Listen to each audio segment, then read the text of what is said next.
now going to move on to what much advertised already today now, the principles of the practice of Liology.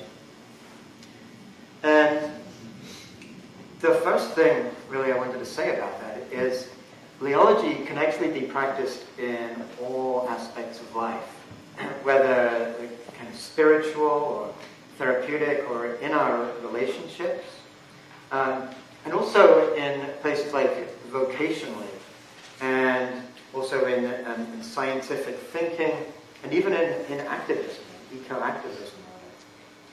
And one reason for that is that Liology is not so much a practice in itself as a framework that can be used to integrate other disciplines and practices. So, for example, in the scientific field, it can integrate things like cognitive, neuro, or complexity science, or systems or evolutionary biology. And it can integrate some of the great spiritual practices like Buddhism and Taoism and non-dual thought, as well as academic disciplines like history, philosophy, linguistics. And what I think of as some of the nutritive kind of practices like psychology or therapy or education. Now, in this presentation, I'm going to be focusing my attention mostly on that side of things, on the spiritual, therapeutic, and the relationship side, even though we could expand it in some of these other directions. And as we go through this presentation, there are some kind of new concepts I'm going to be introducing to you, which I'll just take you through a little bit of a quick kind of review, summary right now. It's going to be a concept of what I call the membrane of the self.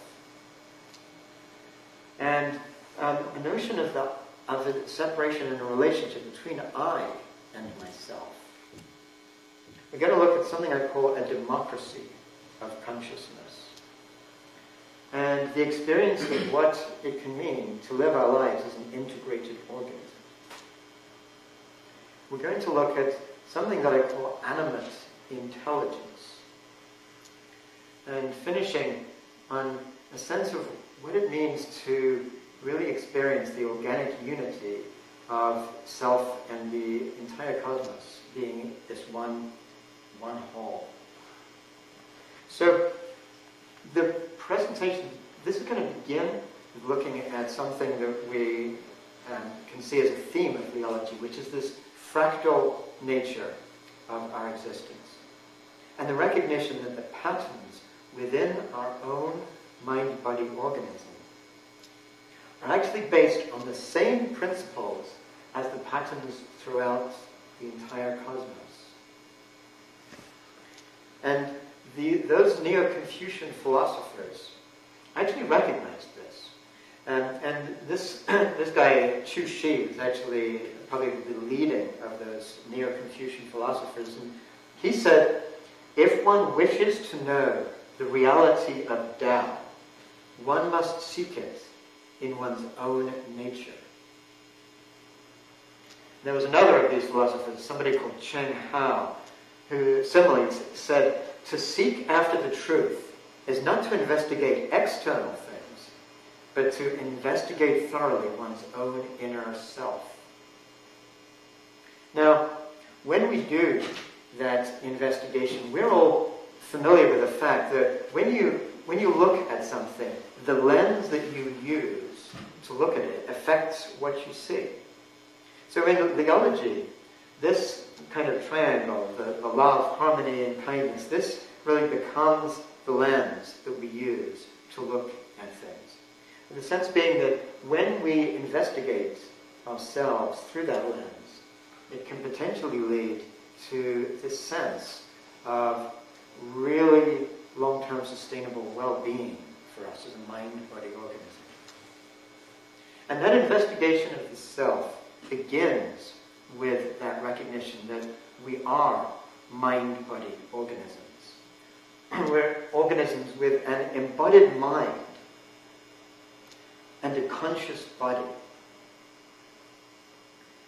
And equally, that we live in that ocean of Li with all these other embodied organisms, with that embodied mind and conscious body.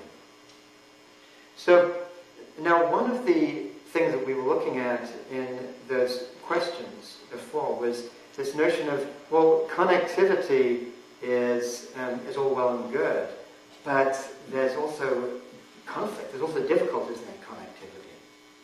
And that leads to the recognition that actually a healthy connection requires a certain degree of separation. Which leads us to this first notion of the membrane of the self, and what that means. And one way of looking at that, given that for us as an organism, we're based on the same principles as all other organisms in the world around us, it's kind of helpful to actually look at a cell. Like every single living thing in the whole world is ultimately comprised of cells. And when we look at a cell, what we recognize is that every cell in nature has a membrane. And that membrane is resilient, it's flexible, it's semi-permeable. So it lets in some things and not others. And it creates a healthy boundary between what's inside it and the rest of the world, wherever it's living, what's outside of it.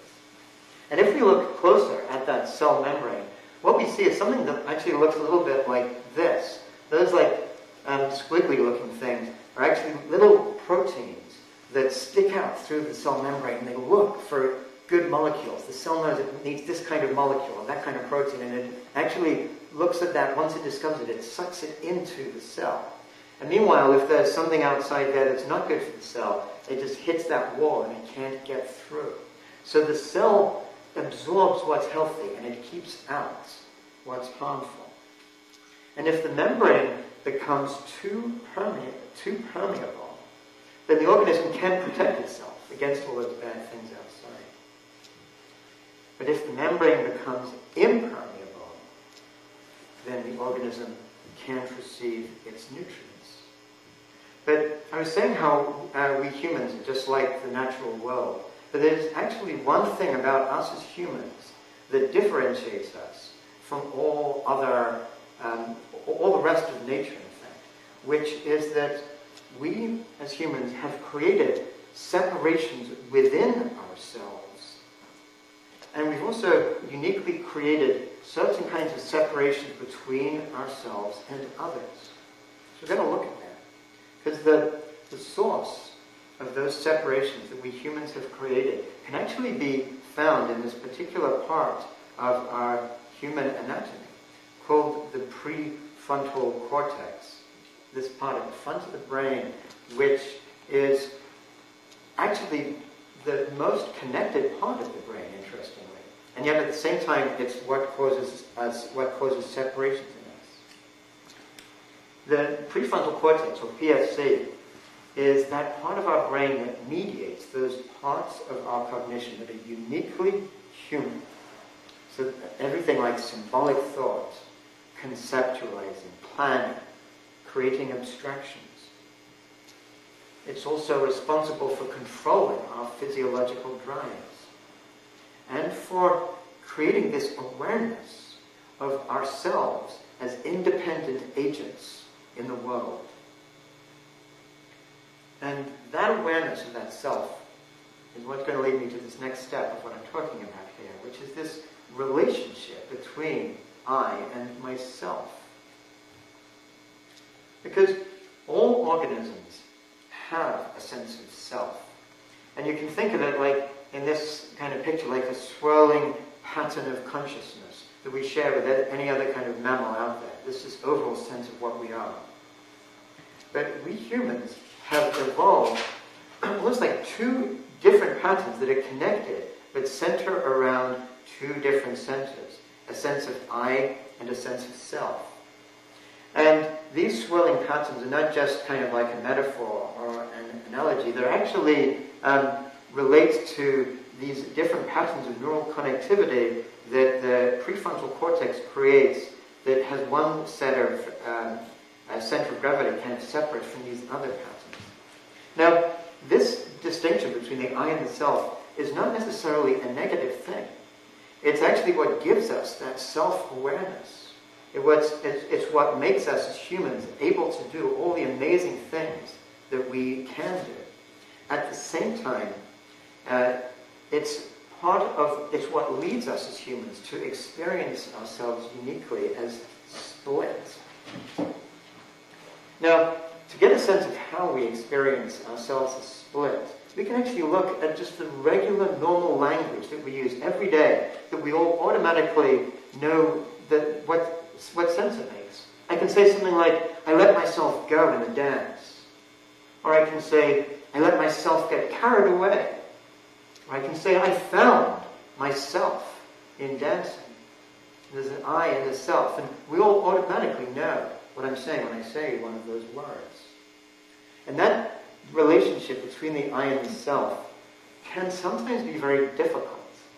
I can be beside myself in anxiety, or I can say I need to pull myself together, or I'm struggling with myself on the issue, or I can say, why do I torture myself?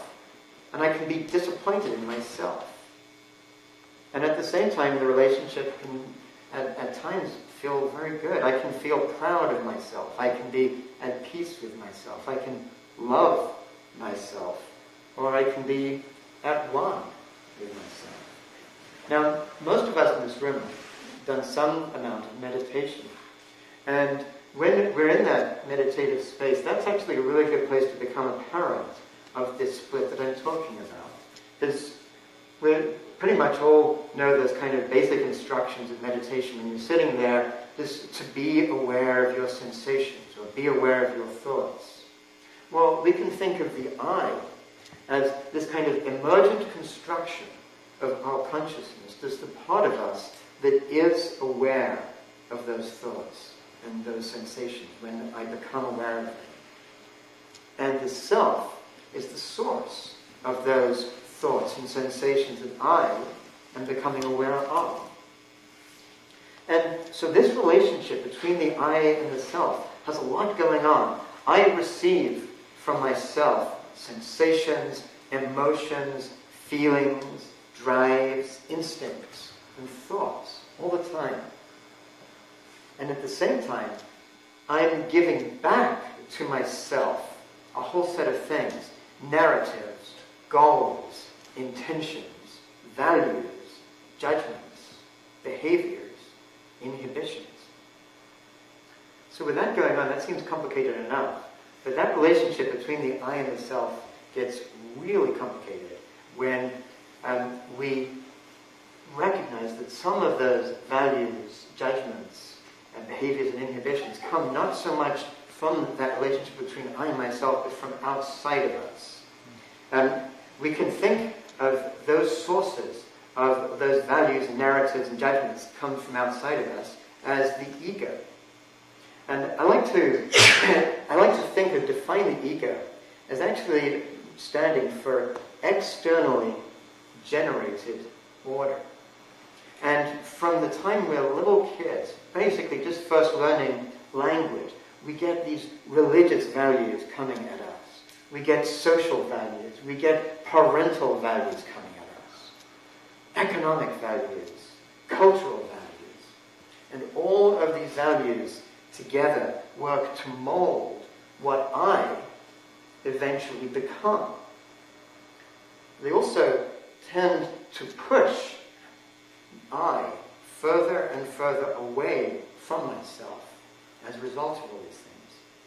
And that leads to this distance between I and myself, which really we can think of in terms of the Buddhist word dukkha, as a sense of the kind of suffering that arises when I am far from myself, when I am feeling disappointed in myself, when I set unrealistic expectations for myself, or when I am being hard on myself. And in fact, there are a lot of practices and disciplines that some of us might be involved in, which involves a certain amount of harshness that I might utilize in relation to myself. But the thing is that remembering that ourselves are an organic unity with a membrane, just like that cell, when the self receives harshness, just like every membrane, we tend to form scar tissue when damaged. And as we all know, from scar tissue loses absorbency and flexibility compared to tissue and membrane that is just nice and healthy, has never received that kind of harshness. So harsh techniques tend to lead to stronger barriers that we create within ourselves. And the harsher the techniques, the more secure the barriers we create within our own mind-body organism to protect ourselves against them. So that instead of experiencing love, harmony, and kindness, we can tend to put up mental barriers, emotional barriers, and energetic barriers within ourselves. And those internal barriers can tend to block that sensation and feeling of love and harmony that's available. So sometimes we can just feel fragmented in our consciousness, all these different parts that just don't seem to connect. And then sometimes we can feel so much that we want that connection. It's right there, but we can't quite feel it. And in fact, there's a quote from Rumi that I love, talking about exactly this process. And he says, "Your task is not to seek for love, but merely to seek and find all the barriers within yourself that you have built against it." And what are the kind of things that he's talking about? Like maybe deep feelings that we just don't allow to come to the surface, or thoughts that we just don't allow to be heard because we set those barriers up against it. And remembering what we're thinking about in terms of that healthy membrane, what that tells us is that it's not about necessarily destroying those barriers. We're not talking about saying, yeah, all those barriers need to be gone. But it's about transforming them and turning them into healthy, absorbent boundaries. Just like that leaf, allowing just enough of that water to come inside of it, and then knowing when it's time not to. Now, it's that process of allowing just the right things in that leads to something that I think of as a democracy of consciousness. So, we're kind of all familiar with democracy in some form or other.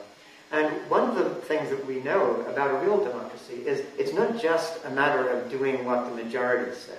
And that leads to like a tyranny of the majority. What a democracy is really about is about honoring all the different voices, all the different parts of the constituencies of that democracy, about honoring and giving them voice, even if they're minority voices. Now, every democracy needs a constitution to structure how it works. And in this democracy of kindness, we have a constitution too. But in this constitution is really simple. It actually can be like summarized in just one word. Kindness. So what does it mean to have a democracy of consciousness with kindness as its constitution? Meaning essentially that what is not kind becomes unconstitutional. We'll explore that. But first I want to take a really closer look at what kindness is actually all about. Kindness has had a pretty good rap in recent years. As some of us may know, the Dalai Lama has sort of gone on record saying, my religion is very simple. My religion is kindness. But what does that actually mean? I want to take a little look at the etymology of kindness. Kindness comes from the same root as the word kin.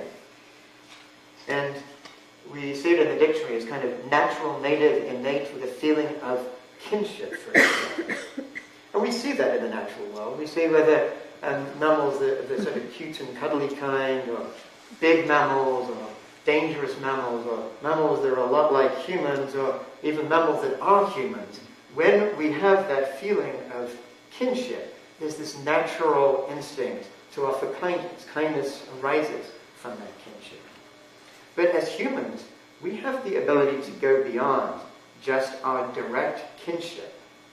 And we can look at at recognizing that ultimately all of us as humans are part of the same family, and that we share the same home on this earth with all other creatures. And that's not just this kind of nice, feel-good kind of statement. In the last couple of decades, scientists analyzing DNA have come to recognize that we really are all part of the same family. In fact, it turns out that we share 90% of our DNA with those sweet little meerkats and all other mammals. And we even share 44% of our DNA with a fly. So when we recognize that, we can see that we come from the same common origins, and we all share that same experience of being alive together on this earth. We all share the same appetite for life, the same sense of purpose, and we can all feel a deep sense of what it means to be that other creature. And we can sense that with those Lee ripples we were talking about before that connect us all. And now, that expression of kindness can extend from the self with its healthy membrane that we've been talking about, outwards to the rest of the world, and it can also extend inwards. And when that kindness extends inwards, it gives us the ability to harmonize with our emotions. And we can think of harmonizing with our emotions a little bit like all of the musical instruments in an orchestra. And for music to play, the conductor is shifting over from here to here to here. All the different instruments have their say. We're not trying to control each one. We're trying to give each one appropriate expression. And sometimes it's the violin that just wants to be heard more than anything. And sometimes it's the trombone. But in each case, what harmony here is about, what harmonizing with these emotions about, is not having some trade-off between our emotions and our values, but honoring them all in the appropriate way, in the right place.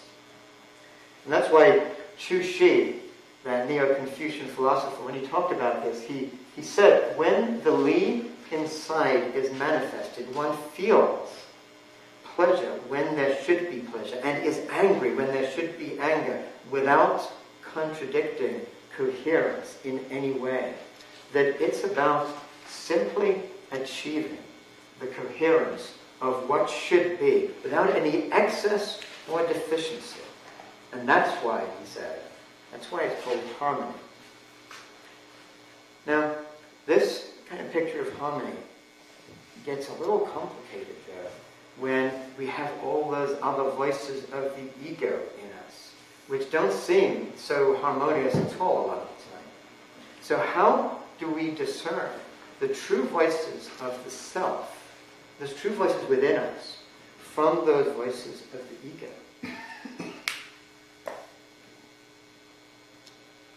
So the way we do that is to listen carefully to those inner voices, not to the words that those voices are saying so much as listening to their tone.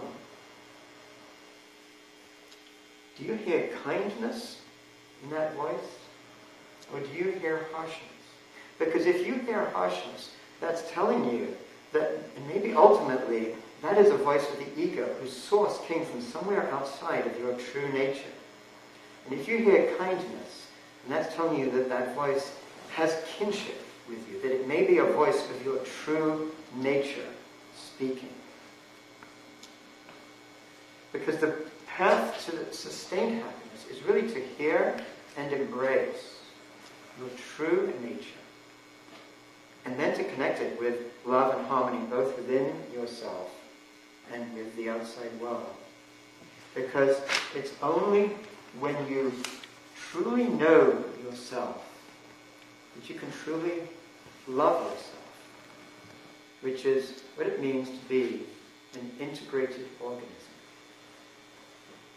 Now, the Neo-Confucians actually had a name for that state of embracing your true nature. They called it Cheng, which we can think of as like the integration of consciousness.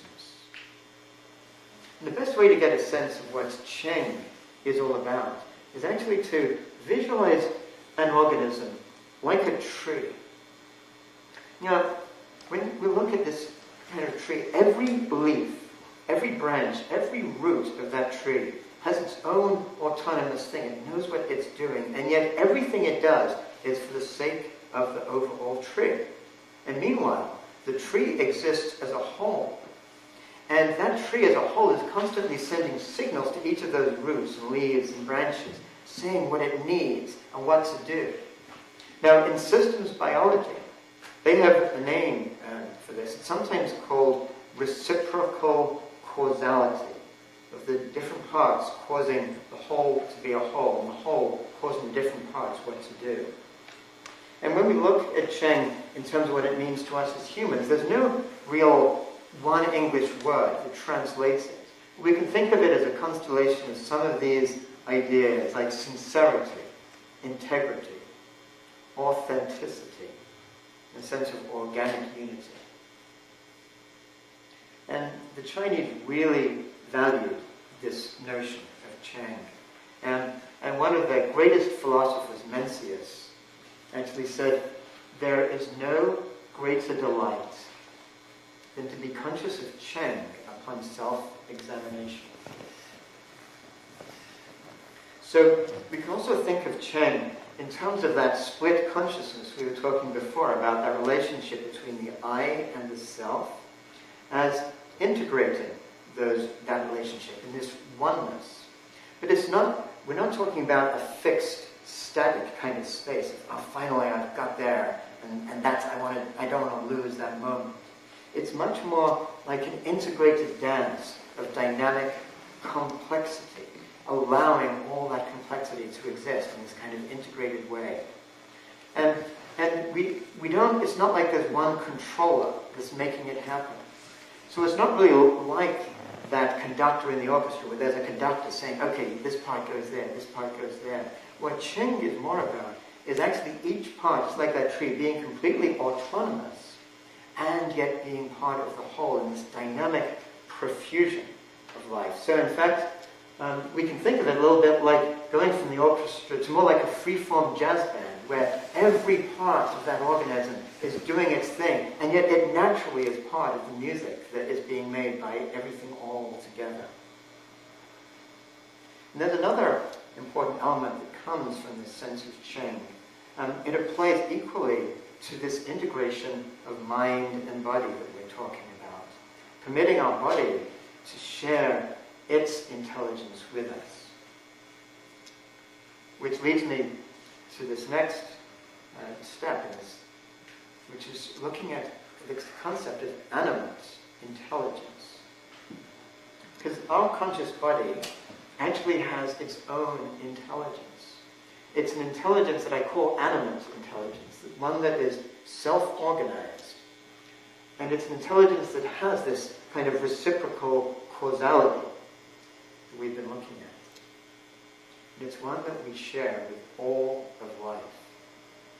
And we have the ability to connect with that animate intelligence skillfully through traditional energy practices, for example, or through great exercising our bodies in ways that feel good, healthy, or through yoga or other practices like that. And we also can connect with the animate intelligence of others, such as in dancing, or in making music together, or in making love together. And when we connect with that animate intelligence in ourselves or others, we actually create a hormonal context of kindness. So that we create in our mind's bodies like serotonin, dopamine, oxytocin, and endorphins. By doing that, we're enhancing the wavelengths of love and harmony, such as alpha waves, which help us with attention, or gamma waves, which help us with that integration of things, or enhancing our vagal tone. The vagus nerve is this kind of neural highway from our brains to the animate intelligence of our hearts and our bowels and our bodies. And when we have this integration going on, it can lead to a form of behavior that is known in traditional Chinese as Wu Wei, which Wu Wei is often thought about in terms of sort of going with the flow of things, like just being with the flow of what happened. But it's also allowing your own integrated organism to be in the flow of itself. So Wu Wei exists when the I and the self are in harmony, and when we're expressing our true nature. And it allows us, as an organism, to act with Cheng, with integrity, and with authenticity. What does it mean to act with Cheng? It means to have the appropriate emotional responses, not to rise above them, not to not have them, but to have the appropriate responses. To have an authentic relationship with others, to have an embodied engagement with the world, and to effortlessly embrace complexity. And when you act with Cheng, it leads to this possibility of experiencing ourselves in the universe in this sense of what we can think of as an organic unity. And it leads to, going back to our discussion before about ethics in relation to Liology, the sense that our intrinsic connectedness is the ultimate source of our ethical values. Our connectedness with every cell in our body, connectedness with others, with the natural world, and our connectedness with the entire organism of Gaia, the earth. And the connectedness with that fly that is wanted to take part in the presentation and connecting it with 44% of my DNA. And this connectedness leads to, I'm going to give you one more of these traditional Chinese words, an experience of what the traditional Chinese call Ren, which is the sense of all the universe as an organic entity. And one of the Neo-Confucian philosophers named Chang Sai described at one point his experience of what it meant to have that sense of organic unity, which I love so much. I've printed this out and I have it next to my desk when I work. He said, "Heaven is my father, and earth is my mother, and I, a small child, find myself placed intimately between them. What fills the universe I regard as my body. What directs the universe I regard as my nature. All people are my brothers and sisters, and all things are my companions." And now this final sense of organic unity, if you think about what it ultimately means, it actually takes us to one more place I want to share with you, which is a sense of organic community. Because we all know, and some of us talked about this in the Q&A before, living in this world, we as a civilization are driving our relationship with the natural world to a place that's completely unsustainable. So that I, as I've looked at this, have begun to believe that those underlying foundational values, those split worldviews, those dualistic breaks of mind and body, in the sense of myself being separate from the natural world, underlie a lot of that trajectory of where we're going as a civilization. And that Liology, as a worldview, as a way of experiencing ourselves and others, can really lead us to a different place, which is part of the reason why I founded the Liology Institute. And the actual mission statement of the Liology Institute is right here. It's dedicated to fostering a worldview that will enable humans to thrive on our planet harmoniously and sustainably. And what I've done so far in terms of this Liology Institute is we have our board of directors with Lisa and Tija on the board, and most of you have had a chance to look at that website. I put together at liology.org. I wanted to share with you, just for a couple of minutes, some really sort of vision or possibilities, thoughts I've had as to where that Liology Institute and Liology itself could go in the future. And one possible direction is a kind of like an educational direction with things like workshops, seminars and retreats to get to educate people in some of these ideas about connectivity. Another possible direction is like a think tank, like with publication, for example. As some of you know, I'm writing a couple of books about the frameworks of thought, the human search for meaning historically, and about Liology. And maybe someday there could be a Liology journal. Maybe a syllabus that's developed to offer in higher education facilities. And there may also be another direction, like a community-oriented direction for Liology that could infuse therapeutic practices and engagement, grassroots engagement with the community, and maybe has some connection with the eco-activism that some people might already be involved in different ways. So these are some of the possible directions Liology could go in. And there's just one other element I just wanted to put in here as I'm closing this presentation, which is you. And part of what today is about is really sharing these ideas. And there's a real question, an invitation for each of you, if you see something that really resonates, that feels meaningful, to talk about whatever that might mean for you in the future.